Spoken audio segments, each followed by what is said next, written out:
Bonjour à tous et bienvenue sur ce rétexte du groupe de pilotage Citoyenneté Esprit Critique que nous pilotons avec le Clémy. Je suis Guillaume Chiquel de la DGESCO et Virginie Sassoun du Clémy se présentera tout à l'heure. Et avant de laisser présenter les interventions, je vais juste présenter rapidement le groupe de pilotage qui concerne 14 cités éducatives sur tout le territoire. L'objectif est de créer des dynamiques de territoire autour de nos thématiques, citoyenneté, esprit critique,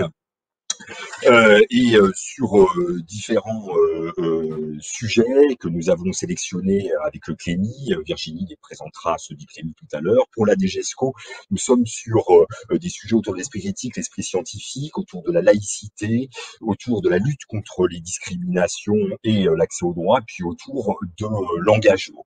L'idée du groupe de pilotage est de créer des comités locaux autour d'acteurs choisis par les comités techniques, et puis peut-être de se greffer aussi à des groupes déjà existants.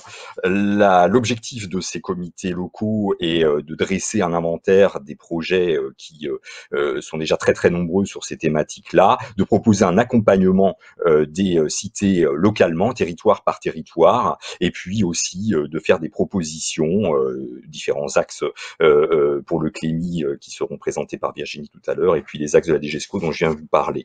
L'idée ensuite, c'est de passer à une échelle, de l'échelle locale à une échelle nationale, par des regroupements nationaux, et puis par une synthèse que nous préparerons l'année prochaine. Je te laisse la parole, Virginie. Merci beaucoup, Guillaume. Alors, comme l'a dit Guillaume, je vais présenter plus précisément les 4 axes du Clémy, le Centre pour l'éducation aux médias, dont je suis directrice adjointe. Donc, nous avons 4 axes qui concernent l'éducation aux médias à l'information. Le premier, ce sont les ateliers de pensée critique qui sont conduits par la psychosociologue Joëlle Bordet. D'ailleurs, j'en profite pour vous indiquer qu'elle intervient le 2 juin, Joëlle Bordet, dans le cadre des Printemps des cités éducatives, sur les conséquences de la crise sanitaire sur les acteurs des cités éducatives. Notre deuxième axe, il concerne la création et l'accompagnement des médias scolaires. C'est un axe qu'on développe avec Radio France, mais aussi des médias locaux. Et le troisième et quatrième axe dont nous allons parler aujourd'hui en faisant le choix de valoriser les actions de terrain concerne la parentalité numérique, et des stages d'éducation aux médias pour les élèves de troisième qui n'en auraient pas trouvé. Donc, comme le disait Guillaume, cette expérimentation sur ces 4 axes va se déployer sur 14 cités éducatives pendant 1 an. Et ensuite, nous avons vocation donc à essaimer et à modéliser cette expérimentation. J'en profite aussi pour annoncer que Thomas Roucher, qui est connecté probablement parmi vous, est la personne qui va prendre le relais du côté du Clémy pour piloter cette action.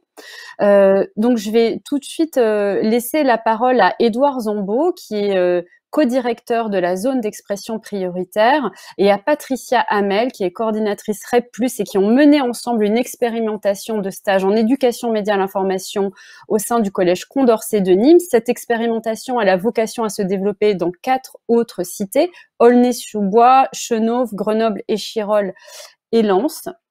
Et une fois que Édouard et Patricia auront présenté cette expérimentation, on laissera la parole à Séverine Poncé-Olivier, qui est coordonnatrice académique du Clémy Versailles et qui est impliquée sur le développement de plusieurs projets, notamment sur la cité de Grigny, dont elle parlera plus précisément. Alors vraiment, nous, cet échange, on le conçoit comme interactif, donc n'hésitez pas à poser vos questions dans le chat. On a Stéphanie qui est là avec nous pour répondre à vos questions, nous les transférer. On espère vraiment que vous en aurez des questions ou des commentaires. On sera vraiment un plaisir de pouvoir échanger avec vous. Et voilà, je le répète, c'est vraiment le choix que nous avons fait avec Guillaume de la DGESCO et moi-même, c'est de valoriser ce qui se passe sur le terrain, d'avoir vraiment matière à pouvoir échanger là-dessus. Donc, je laisse tout de suite la parole à Édouard Zambeau de la ZEP et à Patricia Hamel de la cité de Nîmes.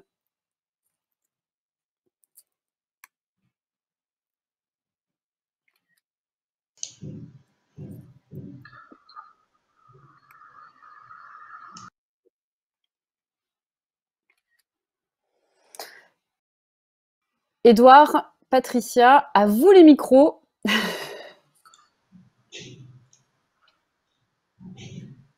Pour moi, mon micro est... C'est bon, c'est parfait. C'est bon là, le micro? Bon, désolé. Donc, en 2 mots, la ZEP est une association loi 1901 qui a été créée par 2 journalistes, Emmanuel Vaillant et moi. Lui vient du groupe L'Étudiant et moi de Radio France, de France Inter précisément. On a pour intention avec la ZEP, on fait à peu près 500 ateliers d'écriture par an en ce moment,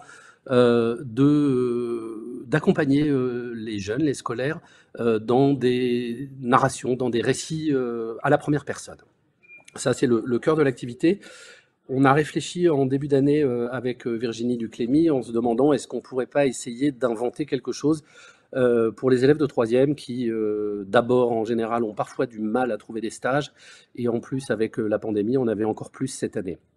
De cette réflexion à livre ouvert qu'on a menée voilà, au moment où on s'est posé cette question, est née l'idée de faire un vrai stage pour que ces élèves aient la possibilité d'avoir leur attestation de stage et qu'ils ne soient pas exclus de ce dispositif, mais en se disant que ce serait plus simple de déplacer le stage à l'intérieur de leur collège et donc de fabriquer, d'installer en quelque sorte une rédaction symbolique dans les murs du collège. Une rédaction dont l'objet serait double. Le matin, en gros, de les mener sur ce qui est notre cœur de métier, à savoir l'écriture, faire des ateliers d'écriture au sens propre, d'écriture journalistique, s'entend, hein. Et puis d'aborder les autres demi-journées, un programme un peu plus académique, entre guillemets, d'éducation aux médias, avec un travail sur la revue de presse, un travail sur la critique médiatique, un décryptage des différents genres journalistiques. Voilà, donc on a élaboré ce dispositif qui a été expérimenté pour l'instant une fois en partenariat avec le collège Condorcet, enfin la cité éducative Condorcet à Nîmes. C'est évidemment la journaliste qui a mené ce stage qui aurait été la plus appropriée pour vous le raconter, mais malheureusement elle est en reportage aujourd'hui, donc je fais sa doublure en quelque sorte. Je pourrais néanmoins répondre à vos questions parce que c'est moi qui me suis occupé avec Virginie d'essayer d'imaginer le contenu pédagogique, le déroulé de ce stage, mais je vais évidemment d'abord laisser à Patricia Hamel le soin de peut-être expliquer comment ça s'est passé parce qu'elle était ultra présente et c'était d'ailleurs très précieux la présence de quelqu'un aussi investi qu'elle en continu pratiquement sur toute la durée du stage. Patricia, à toi. Merci Edouard, merci Virginie. Bonjour tout le monde. Je suis donc Patricia Hamel, la coordonnatrice du REP+, du réseau d'éducation prioritaire, qui se trouve dans la cité éducative de Nîmes. Effectivement, j'ai eu connaissance de ces 4 axes évoqués par Virginie et notamment de la possibilité d'offrir à certains de nos élèves un stage dans ce domaine-là, d'autant plus cette année qui a été particulièrement compliqué pour trouver des stages pour certains d'entre eux. J'ai un peu sauté sur l'occasion et on a pu organiser tout cela au mois de janvier sur la semaine qui était stage. Les élèves ont pu alors on t'entend très mal, Patricia. Qui me permet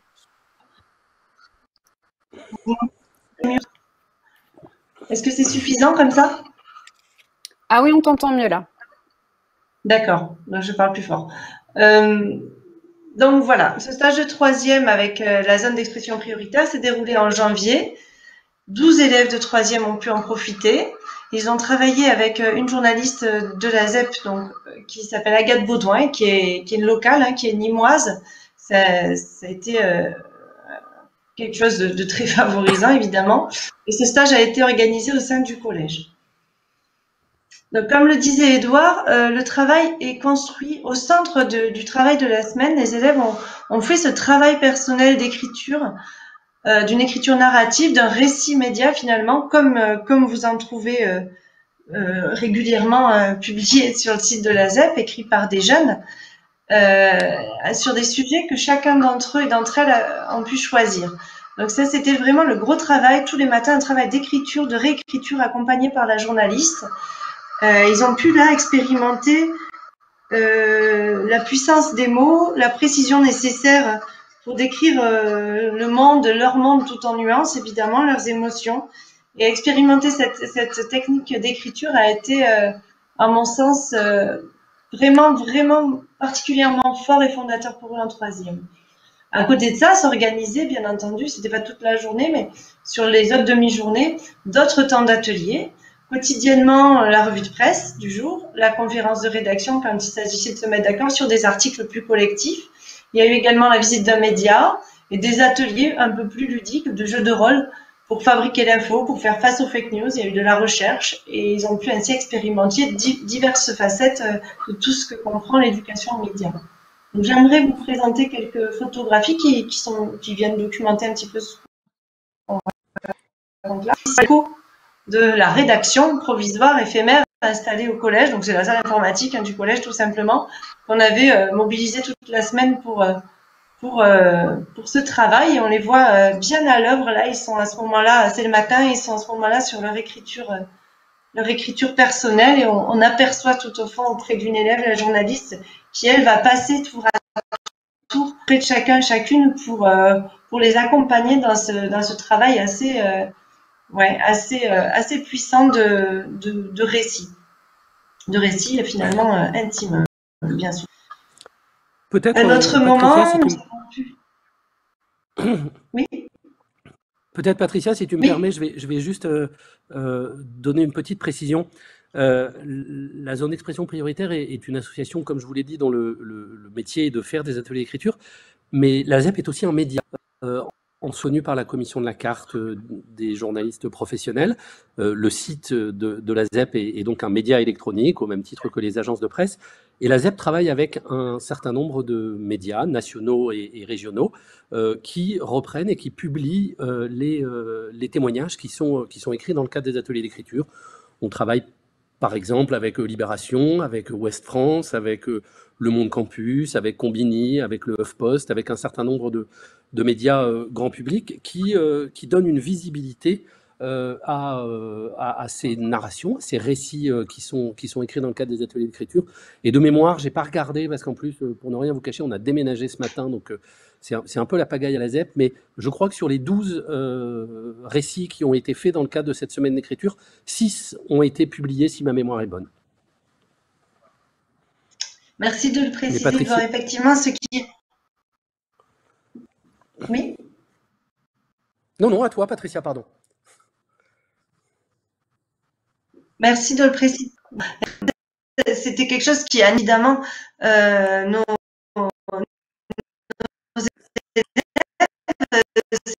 élèves, cet enjeu de publication, au final, qui, quand on fait un scout, participer à ces travaux-là, c'est l'idée d'être diffusé, évidemment, parce que l'information se fabrique, se diffuse. Voilà, donc ici, c'était le midi libre avec une rencontre avec la chef d'agence qui a pu les recevoir et finalement c'est un appareil, on a pu découvrir comment était fabriqué un journal de presse écrite. Et c'est vrai que c'est là aussi un moment assez fort. Ils se sont vraiment sentis intéressés par ces choses-là, parce qu'ils ont pu ensuite un petit peu voir les coulisses et d'autres postes dans le journal. Et c'était un moment aussi très important de la semaine, je pense assez incontournable, de pouvoir aller au contact de journalistes en action, à l'œuvre, avec toute la temporalité qu'on connaît dans ce métier-là. Il y avait beaucoup de moments aussi de collectif. Donc on parle beaucoup de cette écriture de récits personnels, mais effectivement les moments de collectif, d'échange, d'arguments, de choix dans l'écriture et notamment dans l'écriture médiatique. Ici on a des échanges assez animés sur la relecture collective d'un article qui relatait tout simplement pour le journal du collège cette visite. Et donc on a pu vraiment, ils ont pu expérimenter une tournure à une autre, de telle information prioritaire à l'autre, etc. Et collectivement, je pense vraiment que là, ils ont pu cerner un petit peu les contours de tout ce que recouvre, d'une certaine partie, ce que recouvre ce travail d'écriture en fonction de l'intention qu'a la personne qui destine un message informatif. c'était des moments assez intenses. Bon, c'est vrai, Agathe, la journaliste, a su vraiment aussi créer une ambiance assez professionnelle finalement dans cette rédaction et avec cette équipe de 12 qui les a mis en confiance et qui les a fait, j'ai l'impression, grandir un petit peu, aller vers quelque chose d'assez sérieux, tout en étant dans une très bonne ambiance, mais avec une vraie prise de conscience du rôle qu'ils ont à jouer et de l'impact que peuvent avoir leurs mots. Et je crois que là, c'était une véritable réussite aussi pour ça. Patricia? Patricia?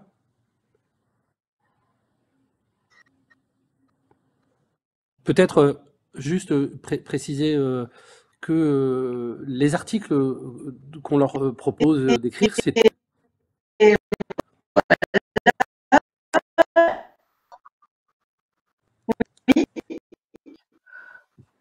On a un petit problème de connexion avec Patricia. Vas-y, Edouard. Ouais, peut-être préciser que les articles que les jeunes écrivent, c'est eux qui décident.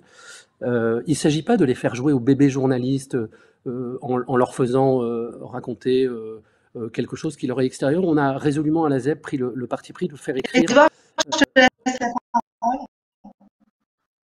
Pardon ?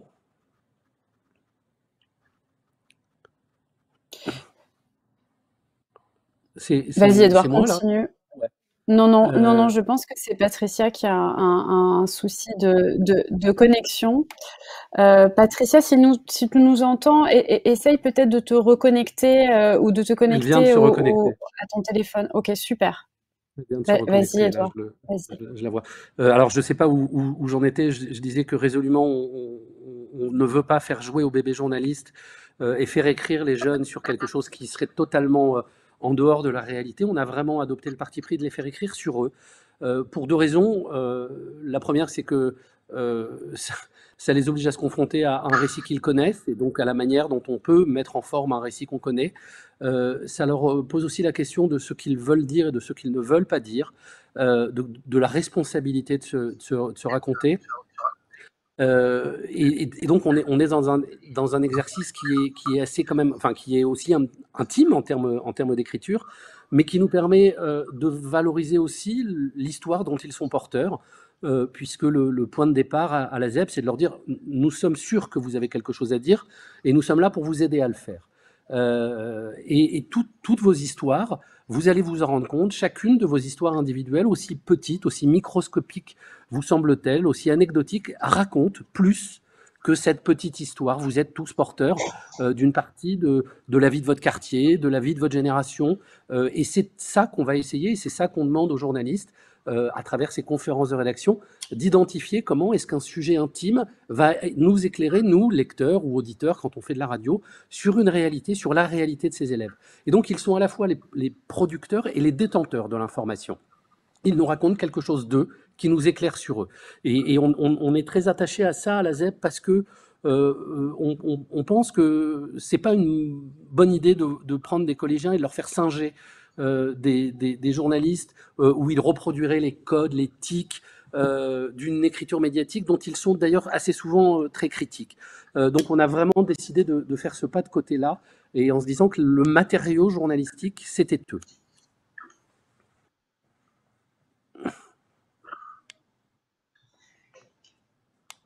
Et d'ailleurs, on n'est pas les seuls à penser que ce matériau, a une valeur journalistique, parce que si ça n'était pas le cas, ni Libération, ni le HuffPost, ni Combini, ni Ouest France ne nous demanderaient la possibilité de reproduire ces témoignages. Oui, je rebondis sur ce que tu viens de dire. Effectivement, au niveau des bienfaits sur les élèves ressentis par eux, parce qu'on en a parlé lors du bilan, je continuerai tout à l'heure à montrer les quelques photos qui restent. Cette meilleure connaissance du monde par l'écriture de soi, finalement, cette meilleure connaissance de soi, ils ont exprimé très clairement lors du bilan que nous avons fait que c'était quelque chose qui leur avait fait clairement beaucoup de bien, qui leur avait leur permis de se sentir mieux, de pouvoir dire certaines choses, et que ces choses-là qu'ils aient pu être accompagnés pour les dire d'une telle manière que ça soit, que ça prenne réellement l'importance que ça, voilà. Et c'était un petit peu difficile pour eux d'exprimer tout ça assez clairement. Moi, je pense qu'en termes d'investissement, d'engagement, on a affaire à quelque chose qui vient soutenir ce qu'il peut y avoir de naturel, quoi, voilà, dans l'importance qu'on a et l'importance de se dire au monde. Donc, je trouve vraiment que le dispositif prévu par la ZEP, en plus de tous les enjeux d'éducation aux médias qu'on connaît, a ces effets-là et ça marche vraiment très très bien. On a des élèves qui nous en ont reparlé, qui en parlent souvent. On a bientôt les oraux du brevet là. J'espère que beaucoup d'entre eux vont choisir de parler de cette expérience et je pourrais vous en dire davantage après. Mais ils sont en train de préparer leur présentation et ça leur a fait, ça aura sans doute laissé une trace importante dans leur parcours. Donc, pour revenir à ce bilan.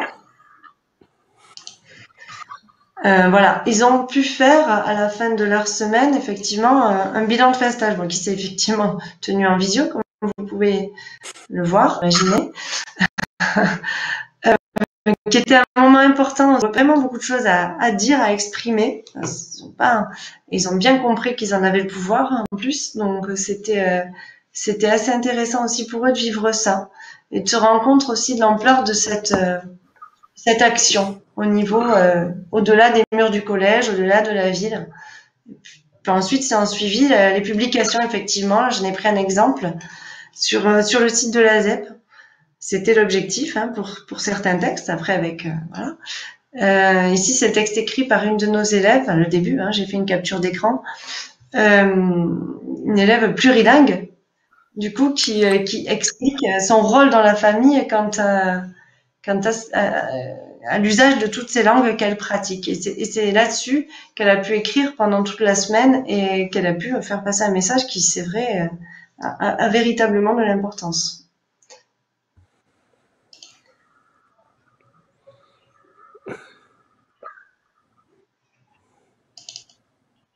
Je cherche à sortir. Hop.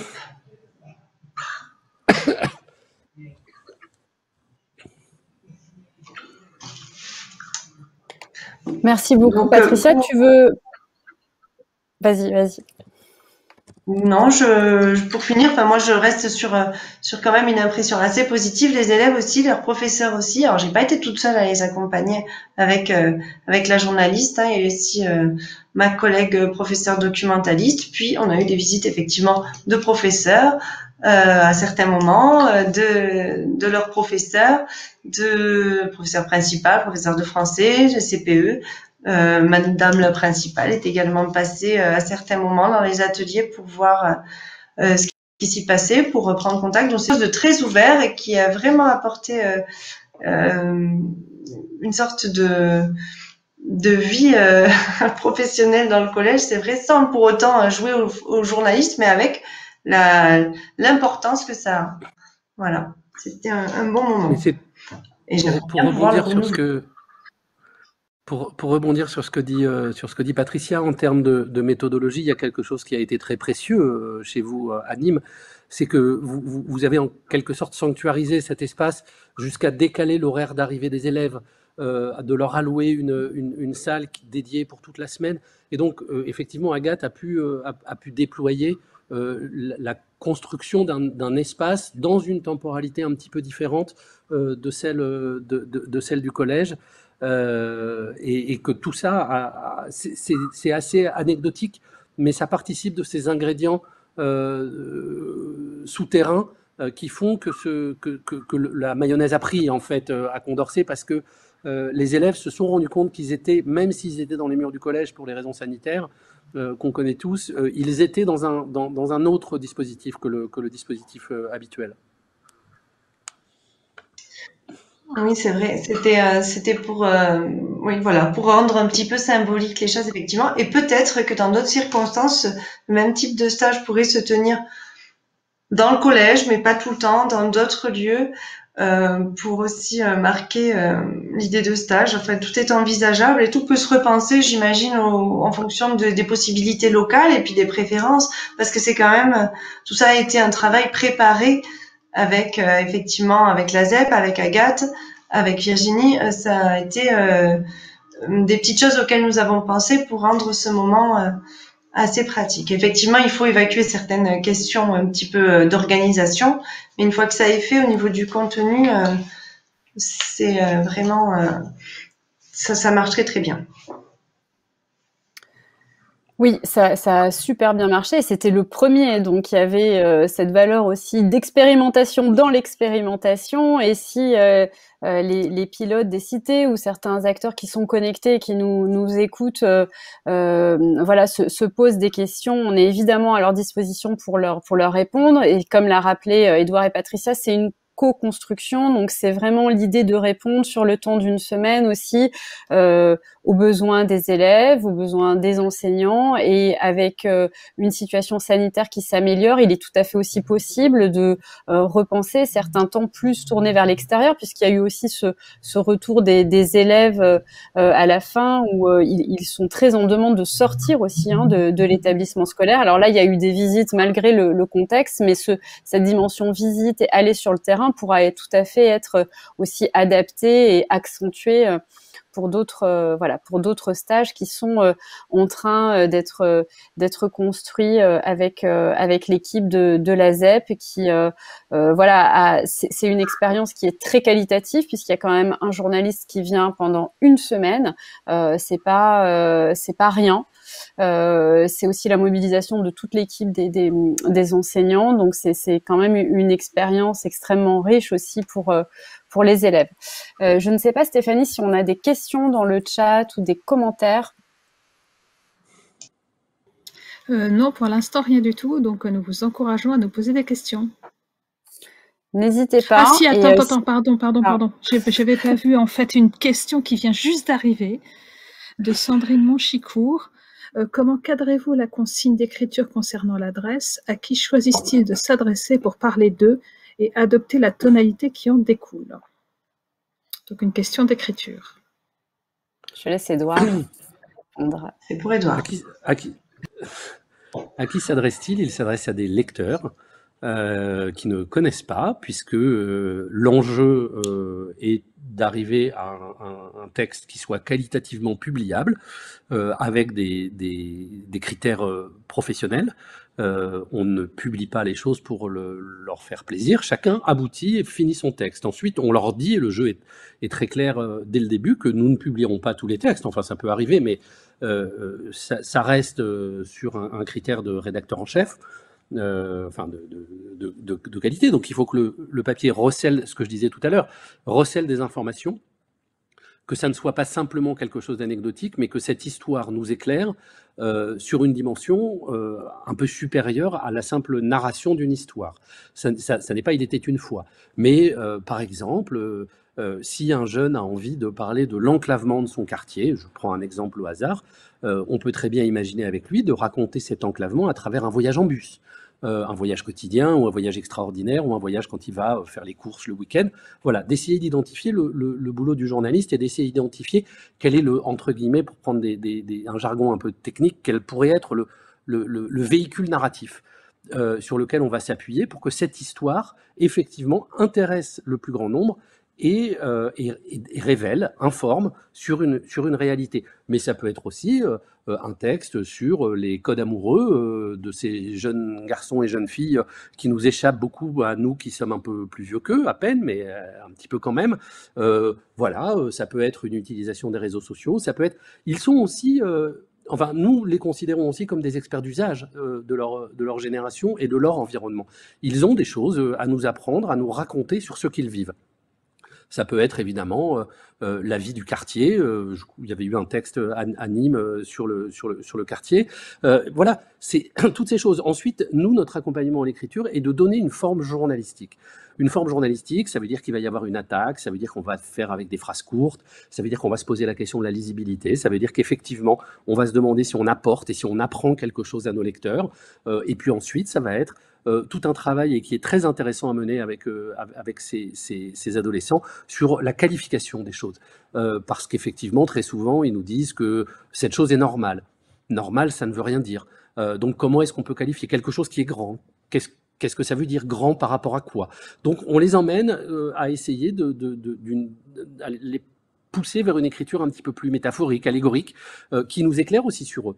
Voilà, donc on tire comme ça ces ficelles au fur et à mesure des relectures pour essayer de les amener à l'élaboration d'un texte qui soit le plus fidèle évidemment à leur histoire et le plus efficace dans sa narration jusqu'à un choix de titre, etc., etc. Mais c'est purement un exercice, c'est de l'éducation aux médias par le faire, si vous voulez, quoi. Mais c'est la rédaction d'un article. Je ne sais pas si j'ai répondu à votre question. Merci Édouard. Est-ce que Stéphanie, tu as d'autres commentaires, d'autres questions dans le chat? Non, pour l'instant rien.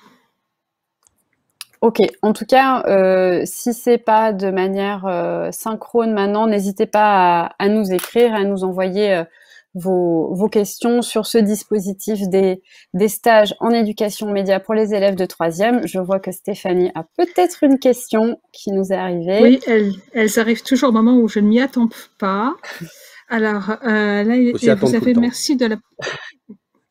merci de Sandrine Manchicourt et Marjorie Fromentin nous demande si vous avez eu à faire face à des difficultés dans la mise en place et le déroulé de l'action, et si oui, lesquelles? Ça, c'est pour toi, Patricia. Non. Je ne vois pas. Non, mais l'important, je le disais un petit peu tout à l'heure, est de prendre le temps nécessaire à la préparation, c'est vrai. J'ai de la chance, moi, j'ai ce travail de coordonnatrice, mais c'est vrai que je n'ai pas d'élèves à des moments réguliers, donc j'ai pu participer à beaucoup de ces temps-là. Ce qui, notamment au moment de l'accueil et de la sortie des élèves, et puis participer à certains de leurs ateliers. Je ne restais pas du tout toute la journée, mais c'est intéressant d'avoir quand même quelqu'un, un professeur documentaliste, quelqu'un qui serait intéressé, ou leur professeur qui pendant la semaine de stage ont un peu moins d'heures de cours, pour être là et présent en plus. Ça, il me semble que c'est quelque chose qui est aidant, en tout cas au moment du démarrage, à certains moments clés de la semaine. Je trouve ça intéressant, ce travail d'écriture qui s'échelonne sur une semaine condensée, cette idée de stage, parce que c'est là que certaines compétences vont vraiment être travaillées. Mais en termes de difficultés, ouais, non, de problème. Il faut trouver une salle et des choses comme ça. Mais on avait bien jalonné sur l'aspect pratique.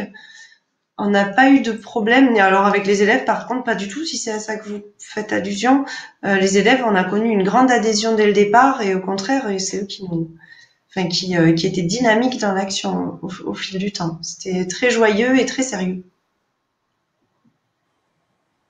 Je pense que ce que tu dis aussi, Patricia, c'est que ça nécessite une grande disponibilité aussi.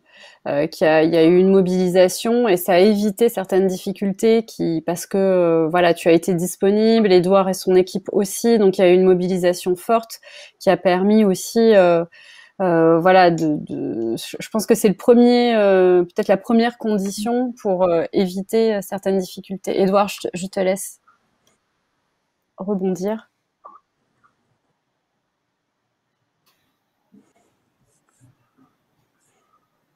Édouard, est-ce que tu es toujours parmi nous dans la connexion? Sur l'image, tu t'es un petit peu frisé, mais on va attendre que Édouard rafraîchisse. Ah, tu es rafraîchi. Tu m'entends, Édouard? Tu nous entends?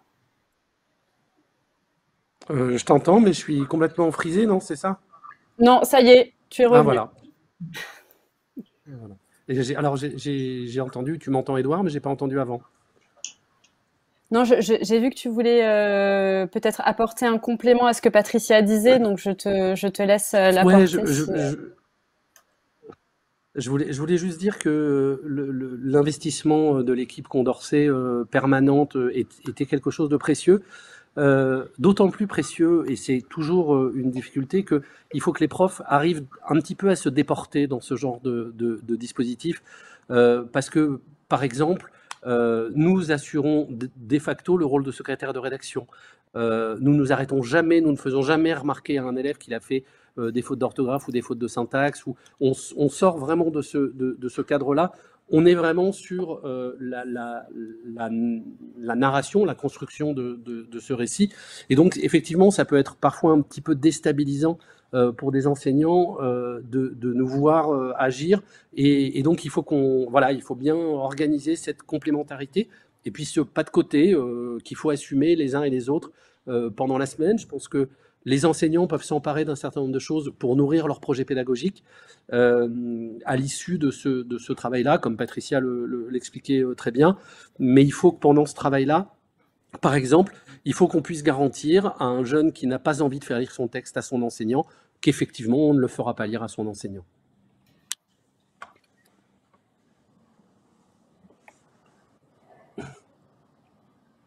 Donc de la liberté des deux côtés, liberté pédagogique d'adapter le programme de stage et liberté aussi de la ZEP et du contrat de confiance en fait qui se noue au début du stage avec les élèves.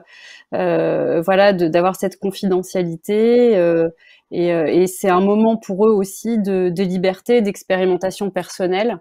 Donc c'est pas parce que ça se passe au collège que c'est un exercice forcément scolaire. Ben oui, parce que c'est très paralysant d'écrire avec une tête au-dessus de l'épaule, quoi. Surtout quand c'est une tête d'enseignant, si je puis dire. Donc, je pense que c'est très précieux aussi. Et en général, les élèves sont tellement fiers de montrer ce projet abouti et leur laisser le temps, en quelque sorte, de ciseler leur texte la semaine et le moment nécessaire, et finalement de faire aussi œuvre de patience et d'attendre leur rendu, comme, je veux dire, aucun journaliste ne fait lire sa copie en cours de rédaction, enfin, y compris dans une hiérarchie journalistique, on ne fait pas lire à son rédacteur en chef, on rend quelque chose. Après, ça va ou ça va pas, mais on rend. Et de les mettre dans cette logique du rendu, je pense, est précieux et utile pour eux.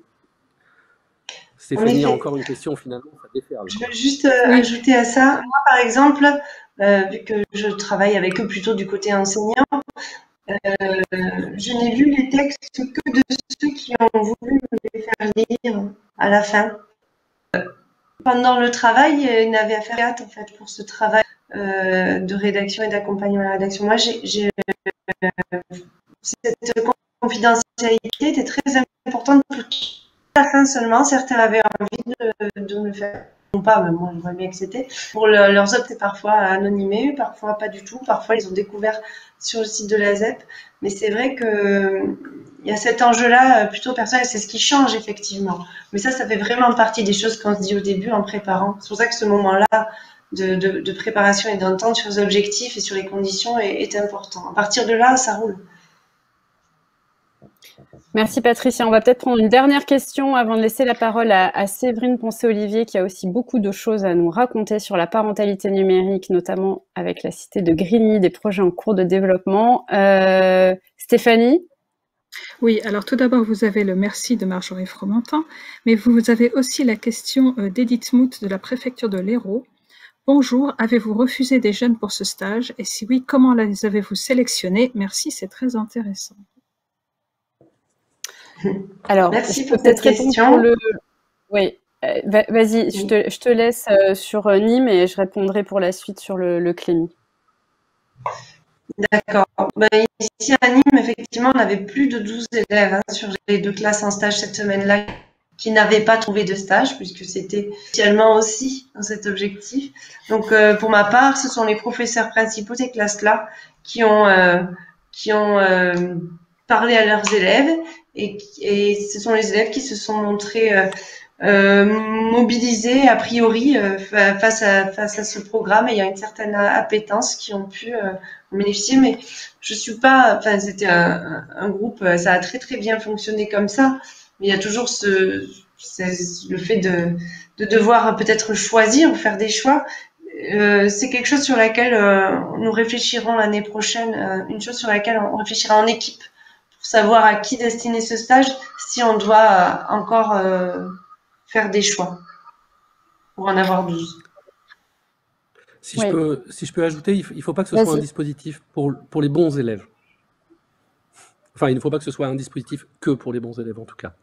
Mais ce qui est tout à fait le cas à Nîmes, mais il faut voilà, parce que justement, l'enjeu de l'écriture, il est partagé par tous, et finalement, c'est aussi plus intéressant d'aller chercher des élèves qui sont plus en difficulté et qui trouvent une dimension ludique dans cet exercice qui peut aussi les débloquer et leur faire franchir un pas vers... écrire, ça émancipe, quoi. Hein. C'est le premier exercice de sa liberté, c'est de se raconter soi-même. C'est aussi ça, quand même, le projet qu'il y a derrière. Et que d'être capable de se raconter soi-même, c'est être capable de désamorcer des situations de violence, c'est être capable de ne pas se sentir dévalorisé, c'est toute la construction citoyenne qu'il y a derrière, qui évidemment est très importante dans ce dispositif. Et pour boucler avec vos deux réponses, c'est comme je le disais au début, c'est vraiment une expérimentation. Donc, on va devoir faire des choix encore sur 4 autres cités qui ont été présélectionnées en accord avec l'équipe de la ZEP. Il y aura des choix qui vont être faits, mais vraiment notre objectif, c'est de pouvoir modéliser quelque chose pour essaimer suite à la première année d'expérimentation, et que ce dispositif puisse bénéficier aussi à un maximum d'élèves qui font partie des élèves de troisième, comme on l'a indiqué, et de pouvoir élargir évidemment ce dispositif, parce que là pour le moment c'est beaucoup de tests, donc beaucoup de choix aussi, pour essayer aussi à la fin de notre expérimentation de pouvoir proposer à l'ensemble des réseaux des cités éducatives des prérequis, des conclusions, un retour réflexif aussi sur cette expérience. En tout cas, merci beaucoup, Édouard et Patricia, pour votre présence, pour votre témoignage. Merci aux personnes dans le chat qui sont connectées pour leurs questions. Je vais maintenant laisser la parole à Séverine Poncet-Olivier, qui est coordinatrice académique du Clémy Versailles, et qui va pouvoir évoquer les nombreux projets et peut-être faire des choix encore à nouveau, parce qu'il faut aussi faire des choix. On va pas pouvoir parler de tout, des projets qu'elle développe sur la cité de Grigny. Oui, bonjour tout le monde. Donc effectivement, moi je suis la coordonnatrice du Clémy sur l'Académie de Versailles, et par ailleurs chargée de mission éducation aux médias et l'information auprès du rectorat. Et donc à ce titre, je suis plusieurs projets de cités éducatives sur l'académie, parce qu'on en a beaucoup. Mais sur l'axe citoyenneté, éducation aux médias et à l'information, on a 4 cités éducatives qui ont souhaité s'engager un peu dans ce travail. Donc aujourd'hui, je vais vous parler de Grigny plus spécifiquement, qui a orienté son projet, enfin une partie de son projet, sur la parentalité numérique, et en tout cas l'éducation à la citoyenneté numérique. Mais on a aussi d'autres cités éducatives qui travaillent sur l'axe de la création de médias, sur les ateliers d'esprit critique, et puis aussi sur la formation des enseignants à l'EMI. Donc Grigny, quand on a lancé un peu un appel pour savoir qui était intéressé par ce sujet, Grigny est assez vite venu vers moi avec une préoccupation qui est ressortie tout de suite assez vite sur la question de l'usage des écrans. Parce que on avait les enseignants qui s'interrogeaient pas mal sur leur rôle à eux, leur place dans l'accompagnement des jeunes, dans leur rapport à l'information, aux réseaux sociaux, la consommation de vidéos, et qui se sentaient pas spécialement outillés. Et puis un constat aussi des enseignants de maternelle, que les enfants de plus en plus jeunes étaient soumis à toutes sortes d'écrans, et que les enseignants constataient une perte de contrôle en fait assez rapide des parents en termes d'autorité, de gestion de l'usage des écrans. Et ils ont constaté aussi que du coup les parents étaient assez démunis finalement pour agir. Ils se laissaient un petit peu pris dans une espèce de spirale dont ils ne savaient plus sortir. Alors Grigny a ce site particulier que c'est une cité éducative qui concerne toute la ville. C'est une ville de 30 000 habitants, je crois, quelque chose comme ça, avec un taux de pauvreté qui est assez fort. Enfin voilà, pour vous dresser le bilan. Et je crois même que Grigny en fait est à l'origine du dispositif cité éducative. Il me semble qu'il y avait eu ils avaient mené une première expérimentation à Grigny pour lancer un peu ce projet de cité éducative. Donc en fait, c'est toutes les actions qu'entreprend la cité éducative de Grigny concernent toutes les écoles et tous les collèges de la ville. Donc ça fait du monde. C'est une population assez jeune à Grigny, donc ça fait du monde.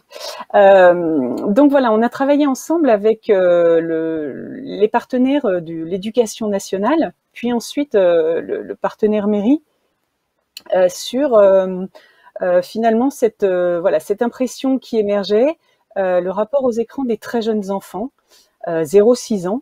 C'est-à-dire comment gérer ça avec des enfants scolarisés en maternelle, donc jusqu'à 6 ans, 2-3-6 ans, mais également comment gérer ça avec les très jeunes enfants que les maîtresses voient y arriver dans des poussettes, les mamans qui accompagnent leurs enfants le matin, avec déjà un téléphone dans la main à 0, 1 an, 2 ans. Donc on a travaillé sur plusieurs axes. Donc on n'a encore rien fait parce que le temps de l'éducation nationale est très très long. Donc cette année, c'était vraiment une année de mise à plat des constats et de préparation de ce qu'on allait pouvoir mettre en place à la rentrée. Donc on a travaillé sur deux axes. Je vais réduire.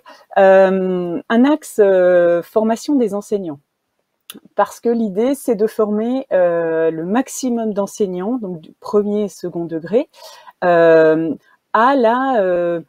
une culture numérique en fait qui serait axée sur la connaissance des pratiques des jeunes sur les écrans en termes d'information, de divertissement, de les aider en fait à trouver des scénarios pédagogiques pour aiguiller les jeunes vers un peu plus d'esprit critique vis-à-vis des contenus, vers un usage maîtrisé du temps d'écran, et puis vers un usage globalement, comme on dit souvent, raisonné et raisonnable.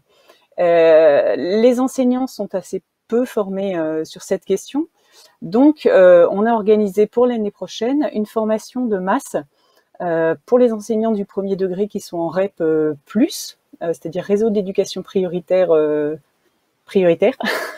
renforcé, et puis les enseignants du second degré. Donc on peut réunir en fait plusieurs enseignants de collège pour aller les former spécifiquement sur ces questions avec des réponses à leurs problématiques propres sur leur terrain. Et puis parallèlement, donc c'est développer l'idée d'agir en direction des parents. Nous au Clémy, c'est vrai qu'on forme plus spécifiquement les enseignants, mais le point de départ aussi de ce constat et de notre réflexion, c'était qu'il fallait absolument favoriser la coéducation, parce qu'on est dans un domaine où l'usage des écrans, c'est à l'école, hors de l'école, et que les enseignants tout seuls n'y arriveront pas. Les parents, ils peuvent être démunis, peu ou mal informés sur ces sujets. Donc, il faut essayer d'intégrer le maximum d'adultes au contact des enfants à cette réflexion. Donc, on a réfléchi vers les parents, mais on a aussi cherché des moyens d'intégrer les animateurs du périscolaire, les animateurs de structures qui accueillent les jeunes, les moins jeunes, les 12-17, les animateurs de structures sportives. Donc l'idée, en fait, c'est vraiment d'essayer de toucher le maximum de parents à cette de leur fournir ces éléments, en tout cas de réflexion, d'aide, de conseil. Donc on est parti du programme la famille tout écran qui a été développé par le Clémy. Alors je vais tenter de partager un diaporama juste pour que ça serve de support à ce que je vais vous dire. Donc le projet de la famille tout écran, c'est un guide multiforme qui a pour objectif donc d'accompagner les familles dans l'utilisation des écrans. Donc il aborde 4 grandes thématiques que sont l'information, comment guider les jeunes en fait dans un univers où l'information est surabondante et la désinformation aussi, et dans lequel en fait on laisse souvent les enfants naviguer tout seuls. Donc on explique aux parents que ces jeunes ont besoin de repères, ils peuvent pas construire tout seuls cet esprit critique vis-à-vis de l'information, qu'ils ont besoin de comprendre comment elle se fabrique, qu'ils ont besoin de connaître aussi ce que les techniques informatiques, j'appelle ça, mais tout ce qui est en jeu informatiquement derrière, qui va leur faire saisir le fait qu'en fait, le libre arbitre finalement dans leur façon de s'informer, ils en ont pas tant que ça, et que la technologie peut parfois et même souvent guider leur choix un peu à leur insu. Donc tout ça, on porte à leur connaissance tous ces sujets. On aborde évidemment toute la question des jeunes et des réseaux sociaux, avec tous les enjeux en termes de liberté d'expression. Est-ce qu'on peut tout dire, tout publier? Quelles sont les limites du droit en termes d'expression? On aborde aussi les questions des données personnelles et du respect de la vie privée, notamment par la photo, les images. Le sujet de la maîtrise du temps dédié aux écrans est abordé, et ça souvent c'est une question qui interroge beaucoup les parents, et donc on les permet de réfléchir eux-mêmes en fait à leur propre comportement, leur propre consommation du numérique. On met en lien les questions de santé, notamment tout ce qui est sommeil, activité, et même développement des capacités motrices et cognitives. Et puis, on essaye d'apporter quelques conseils pour pouvoir réguler le temps d'écran. Et puis enfin, il y a une partie aussi du guide qui parle des images, violentes auxquelles les enfants sont soumis. Donc, ce qu'on constate, c'est que très souvent, les parents ne sont pas du tout informés de ce que font les enfants sur Internet, sur les réseaux sociaux, dans les jeux vidéo, de ce qu'ils voient et de ce qu'ils peuvent entendre. Donc l'idée, c'est d'encourager les parents à parler avec leurs enfants de ce qu'ils font, de leur fréquentation des réseaux sociaux, et puis de leur proposer quelques petits outils pour dédramatiser ces situations, et surtout en fait de réinstaurer, alors c'est peut-être un peu un grand mot, mais de réinstaurer un peu une autorité parentale, c'est-à-dire de permettre aux parents de retrouver leur rôle entre l'enfant et l'écran en fait. C'est de voir ce qui peut être regardé avec les jeunes, d'en parler avec eux, vraiment de rétablir le dialogue, plus précisément. Donc ce programme existe sous des tas de formes, et ce qui était intéressant pour nous, parce qu'on a affaire à des familles qu'un guide peut un peu rebuter, puisqu'au départ on s'est dit on va distribuer des guides partout, on va en mettre à disposition dans les écoles, et en fait les enseignants très vite m'ont dit oui mais enfin un guide aussi bien écrit et illustré qu'il soit va pas être lu. On a des familles qui ont un rapport à l'écriture, il y a la lecture qui est pas tout à fait engageant, enfin voilà. Donc on a aussi la famille tout écran sous format de petites séries télé. Donc il n'y a pas besoin de savoir lire, c'est très facilement accessible. Et du coup, ça nous a donné d'autres idées pour essayer de faire passer tous ces conseils. L'idée donc pour toucher les parents, ça a été tout de suite d'imaginer de former de proposer une éducation au numérique aux parents, en fait, en allant repérer des parents qui pourraient se faire le relais d'autres parents, puisque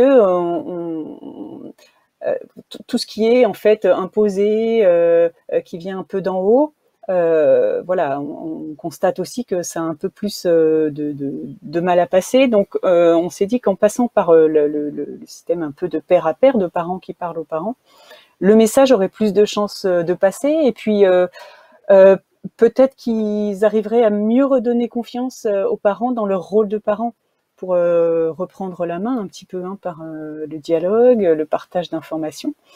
À l'occasion, voilà, de cafés parents, par exemple, ou nous on appelait ça des cafés parents, mais des moments en tout cas où les parents se retrouveraient entre eux, mais sous la houlette d'un parent que nous allons former nous, enfin d'adultes que nous allons former nous, à mener ces moments d'échange et de discussion, afin qu'ils puissent parler plus librement, voilà, de toutes les situations problématiques que peuvent poser l'usage des écrans.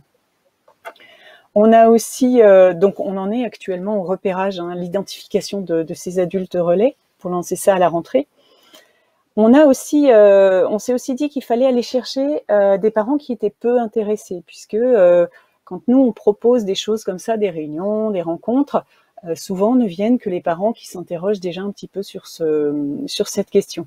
Et on s'est dit qu'il fallait aussi aller chercher des parents, même peut-être parfois réticents, les mettre face à ce sujet sans qu'ils aillent forcément le chercher. Donc on a eu l'idée qu'on va essayer de développer aussi, de créer une exposition itinérante à partir du guide de la famille tout écran, donc à créer totalement avec une approche simple, claire et surtout bienveillante et avec des conseils. Donc l'idée c'est de la proposer dans des écoles, les centres de loisirs, les médiathèques, voire les structures d'accueil de famille, les haltes garderies, les crèches, que sais-je, en tout cas dès le très jeune âge, qui puissent permettre aux parents de comprendre que d'une part c'est un sujet, voilà, l'usage des écrans c'est pas un non-sujet, il faut qu'ils comprennent que il y a des enjeux derrière, et notamment de développement cognitif pour les tout petits, et que il y a des il y a des endroits pour en parler. Donc, je sais pas, on va travailler sur cette expo, mais qu'ils sachent à qui s'adresser pour trouver des conseils et pouvoir parler de ce sujet. L'idée, voilà, c'est ce que je vous disais, c'est vraiment d'associer le plus d'adultes possible. J'ai pas parlé des ATSEM aussi tout à l'heure, mais les ATSEM en maternelle aussi, les former à ces questions parce qu'elles ont aussi en charge les enfants dans des temps hors du temps scolaire. En tout cas, nous, la conclusion qu'on a eue de tous ces échanges, c'est qu'on doit être cohérent et surtout congruent, c'est-à-dire on doit vraiment tous avoir le même discours. Qu'on soit animateur, qu'on soit responsable d'une association sportive, qu'on soit ATSEM ou enseignant, avoir une même base de culture pour aider les enfants et les parents à trouver des réponses. Et puis, en formant les enseignants et des animateurs, on espère aussi que le discours, les actions qui vont être mises en place avec les enfants, dans des actions de jeu, de challenge, voilà, de débat, d'échange en classe ou avec des animateurs. Ça va aussi pouvoir diffuser vers les parents, rediffuser en fait, que les messages soient eux-mêmes porteurs de cette connaissance et de cette culture numérique, et qu'ils la ramènent à la maison. Un peu comme il avait été fait, ou il est toujours fait d'ailleurs avec le tri sélectif, on apprend aux enfants à trier à l'école et finalement ils ramènent ces pratiques à la maison. Et donc que ça soit possiblement l'occasion d'échanger avec les parents, de dialoguer, et qu'ils se rendent compte eux aussi qu'il y a quand même un sujet de vigilance quand on est utilisateur d'un écran. Voilà, alors j'arrête mon partage. Voilà. Donc le projet pour le moment, il en est vraiment dans sa phase de construction parce qu'on il y a un gros travail de repérage. Ça concerne beaucoup de monde. Mais l'idée, c'est vraiment que dès septembre, on soit opérationnel et qu'on commence à lancer ces formations d'enseignants et d'adultes, et qu'ensuite on mette en place ce relais de pair à pair. Voilà. Merci, un grand merci Séverine pour cette présentation. Et puis voilà, c'est vrai que le projet d'une exposition itinérante, c'est quelque chose qui est aussi très stimulant parce que ça peut justement, une fois qu'elle sera conçue, cette exposition, circuler dans l'ensemble du réseau des cités éducatives. Stéphanie, je vais te laisser la parole pour savoir s'il y a des questions, des commentaires. Alors, il y a un commentaire pour l'instant de Pascal Lafosse. Bonjour, dans un souci d'empowerment, il serait, désolé pour l'accent, il serait intéressant de faire fabriquer le guide par les parents eux-mêmes ou la prochaine expo pourrait être travaillée avec eux. Souvent, le processus est plus intéressant que le résultat lui-même de l'expo. Alors absolument, c'est quelque chose auquel on a pensé. En fait, on y a pensé surtout par rapport aux collégiens pour créer l'expo. Donc c'est tout à fait, oui, c'est une direction qu'on a, ouais, dans laquelle on se dirige également, oui. Et pour compléter tes propos, Séverine, quand tu disais que l'idée, en fait, c'était aussi de pouvoir sensibiliser dans un cadre scolaire les enfants, les enseignants, pour qu'ils ramènent des pratiques, des bonnes pratiques à la maison. Je me permets de signaler une affiche que le Clémy héberge sur son site, que vous pouvez télécharger bien sûr gratuitement, qui s'appelle Enfants et écran les bons gestes, qui est une affiche illustrée par Kim Consigny, qui est aussi dans cet univers famille tout écran et qui permet d'illustrer par des situations de la vie quotidienne voilà, les bons réflexes à avoir par rapport aux écrans, que ce soit d'éviter de laisser les enfants seuls, que ce soit de veiller au contenu, que ce soit de veiller au temps, aux lieux sur lesquels on utilise les écrans. Voilà, une série de conseils pratiques inspirés de la vie quotidienne. Stéphanie, est-ce que nous avons d'autres questions, d'autres commentaires? Une autre question, une question effectivement de Frédéric Touché. Avez-vous connaissance du dispositif Expo Quiz Débat qui s'appelle Éveiller l'esprit critique, parlons-en, et qui ouvre les enfants à l'esprit critique dans différentes situations de leur vie quotidienne, DGESCO, ANCT, CIPDR, Le Moutard, et après il y a une adresse mail pour en savoir plus, lemoutard-expo.fr. Alors moi non, je connais pas personnellement cette expo, mais je connais Le Moutard et leur production. Je vais noter et on va aller regarder ça. Merci. Je note aussi et on va regarder. Merci pour le partage de l'information. Stéphanie, est-ce que nous avons d'autres commentaires, d'autres questions? Pour l'instant, non, rien. Est-ce que Séverine, tu veux dire quelques mots des autres projets que tu vas développer dans les autres cités éducatives, peut-être pour ouvrir aussi et puis Alors oui, rapidement, on peut parler de Villiers-le-Bel, qui est aussi donc une cité éducative qui concerne toute la ville, là encore. Et donc eux se sont dirigés dans la création de médias scolaires. Donc pour le moment à l'échelle d'un collège, mais l'idée c'est de travailler avec les microfolies, qui donc un autre partenaire numérique, pour que tous les collèges et ensuite les écoles de la ville puissent participer. Donc c'est un peu dans le même esprit que ce qui a été évoqué précédemment avec la ZEP.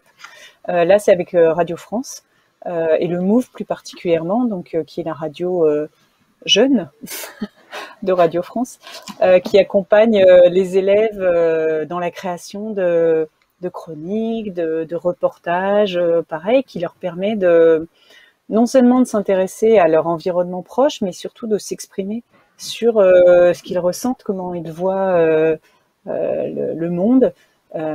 Et ça leur donne... tout ce qui a été dit avant est très juste. On constate que les jeunes ont l'impression d'avoir une place dans le débat citoyen, en fait. C'est parce que probablement ils ne la trouvent pas par ailleurs. Donc c'est vraiment quelque chose qui, le fait de leur laisser la liberté de s'exprimer sur des sujets qui les préoccupent, ça provoque vraiment chez eux, voilà, je prends ma part au débat, je m'exprime et j'existe. Donc ça c'est très intéressant. Donc c'est ce qui est développé à Villiers-le-Bel. Et puis, on a également Sarcelles, donc pareil, toute la ville en cité éducative, donc grosse ville, hein, Sarcelles. Et là, c'est le but, c'est là encore un peu comme à Grigny, hein, de travailler sur la citoyenneté numérique, mais dans un premier temps plus en direction des enseignants, pour leur permettre de travailler en classe avec leurs élèves. Tous ces sujets d'usage des réseaux sociaux, d'esprit critique vis-à-vis de l'information. Voilà, donc ça pareil, c'est prévu pour l'année prochaine. Merci beaucoup Séverine. Stéphanie, est-ce que nous avons des commentaires ou des questions qui sont arrivées dans le chat? Rien de nouveau, non, effectivement, sur ce thème. Je cherche en fait, parce que tout à l'heure, il y avait une question que nous n'avons pas eu le temps de prendre. Mais c'est sur l'intervention précédente. Je ne sais pas si ça t'a... Parce que sur cette intervention-ci, pour l'instant, oui, c'est tout ce qu'on a. D'accord. Très bien. Mais on peut prendre peut-être l'intervention si moi, je peux apporter une réponse à une question précédente qui a été posée. Alors, je vais la poser maintenant. Donc, de Sandrine Manchicourt, rebonjour. Quelles sont les interactions en jeu dans cette construction de récits individuels, interactions entre les jeunes, mais aussi interactions extérieures au groupe, point d'interrogation.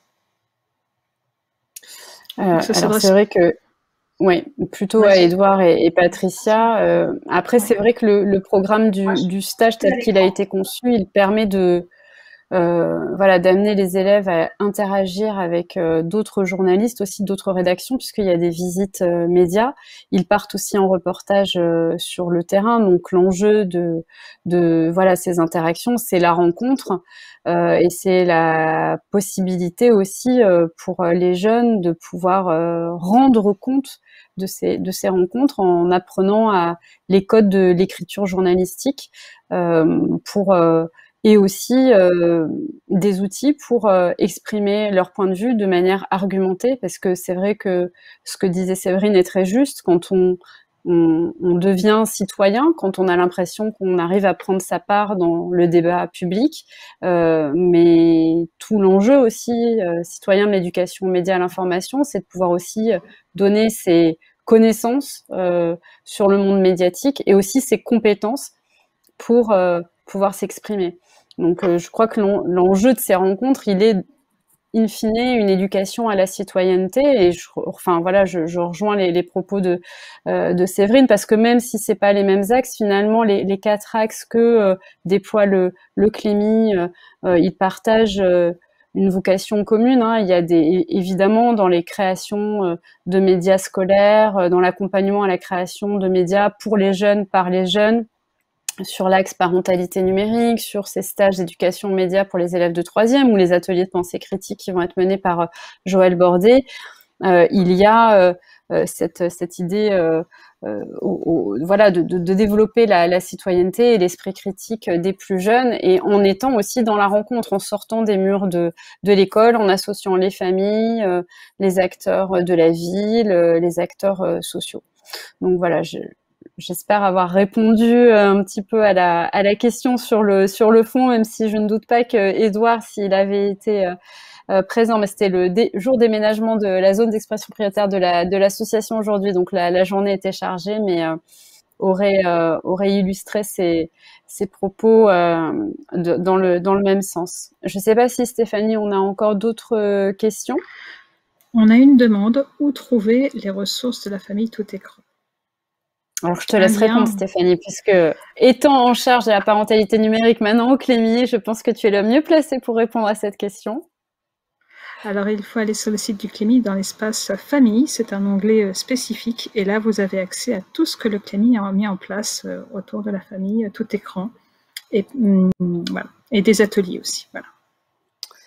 Et je me permets aussi de signaler que nous avons une BD, une bande dessinée sur l'hyperconnexion des préadolescents et des adolescents, qui est une BD que on peut faire parvenir en version papier, mais qui existe aussi en version numérique et sur lequel nous avons un accompagnement pédagogique qui est destiné aux enseignants pour lancer des ateliers, des réflexions en classe, mais aussi un dossier qui a été conçu par Stéphanie pour les parents, destiné aux parents et qui est une ressource qui pourra être très utile dans le cadre des ateliers de parentalité numérique menés dans le cadre des cités éducatives. Alors, je ne sais pas si on a d'autres questions ou commentaires.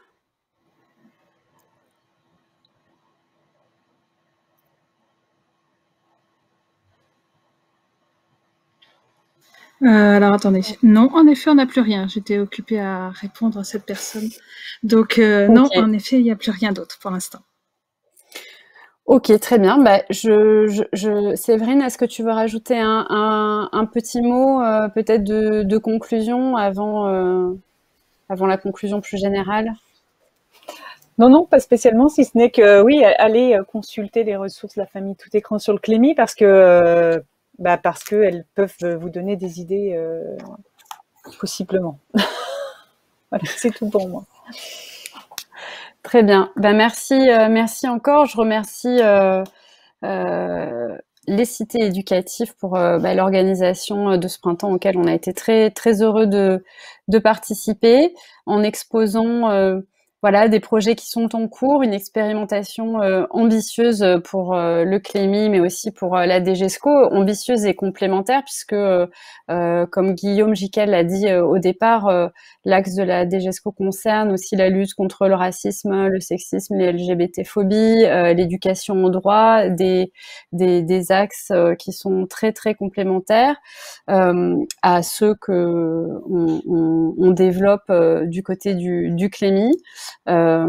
Pour nous, c'était intéressant aujourd'hui de vraiment valoriser à la fois les donateurs académiques à travers Séverine, mais aussi les associations partenaires comme la zone d'expression prioritaire, mais aussi les personnes qui sont impliquées dans les cités éducatives comme Patricia Hamel, pour montrer que tout ça est effectivement une co-construction et que la manière dont on avance avec ces comités de pilotage locaux dans chaque cité, c'est vraiment pour répondre de manière très précise et sur mesure aux besoins qui sont exprimés, à la fois en mobilisant les ressources du Clémy national et l'équipe du Clémy national, mais aussi la richesse de notre réseau académique et l'expertise aussi qu'on a sur tout le territoire. Donc n'hésitez pas à nous poser d'autres questions par mail suite à cet échange. Si vous avez besoin d'informations complémentaires, on se fera vraiment un plaisir de vous répondre et de partager toutes les ressources qui peuvent être utiles en éducation aux médias à l'information.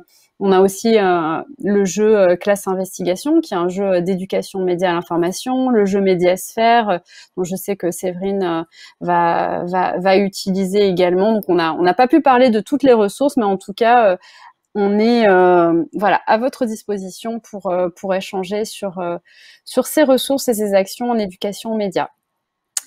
S'il n'y a pas d'autres questions, on arrive à la fin de cet atelier. Donc, un grand merci Stéphanie d'avoir assuré la modération. C'est pas facile. Et aussi vous dire qu'on a hâte du prochain événement en présentiel parce que se rencontrer et pouvoir échanger en direct, ça sera nettement plus agréable.